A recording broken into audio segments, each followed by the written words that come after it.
നമസ്കാരം.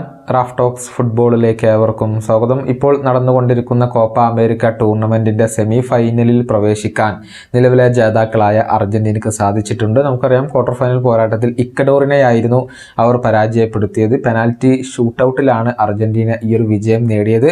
ആദ്യ penalty കിക്കെടുത്ത Lionel മെസ്സിക്ക് പിഴച്ചിരുന്നു. പക്ഷേ പിന്നീട് 2 പെനാൽറ്റി സേവുകൾ നടത്തിക്കൊണ്ട് എമിലിയാനോ മാർട്ടിനസ് അർജന്റീനയെ സെമിയിലേക്ക് നയിക്കുന്ന ഒരു കാഴ്ചയാണ് നമുക്ക് കാണാൻ കഴിഞ്ഞിട്ടുള്ളത്.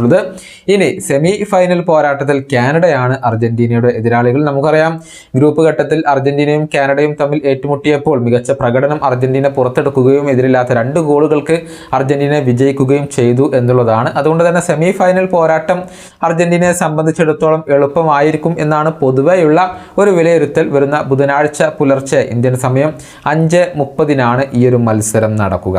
ഈ മത്സരത്തിന് മുന്നോടിയായി അർജന്റീന ഫുട്ബോൾ അസോസിയേഷൻ ഒരു വീഡിയോ പുറത്തുവിട്ടിട്ടുണ്ട്.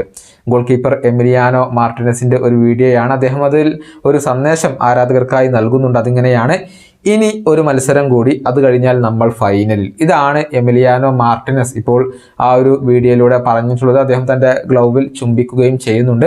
അതായത് അദ്ദേഹം സമ്പൂർണ്ണ കോൺഫിഡൻസിലാണ്. ഈ വരുന്ന കാനഡയ്ക്കെതിരെയുള്ള സെമി ഫൈനൽ മത്സരത്തിൽ വിജയിച്ചുകൊണ്ട് അർജന്റീന ഫൈനലിൽ തന്നെ ഉണ്ടാകും. ആ ഒരു കോൺഫിഡൻസിലാണ് അദ്ദേഹം ഇപ്പോൾ ഉള്ളത്. ഏതായാലും അങ്ങനെ തന്നെയാണ് ആരാധകരൊക്കെ ഇപ്പോൾ പ്രതീക്ഷിക്കുന്നത്. മറ്റൊരു സെമി ഫൈനൽ പോരാട്ടത്തിൽ കൊളംബിയയും ഉറുഗ്വേയും തമ്മിലാണ് ഏറ്റുമുട്ടുക. കരുത്തരുടെ പോരാട്ടമായിരിക്കും അത് എന്ന കാര്യത്തിൽ സംശയങ്ങൾ ഒന്നുമില്ല. ഈ വീഡിയോയുടെ അവസാനിപ്പിക്കുന്നു. കൊണ്ട് കാണാം.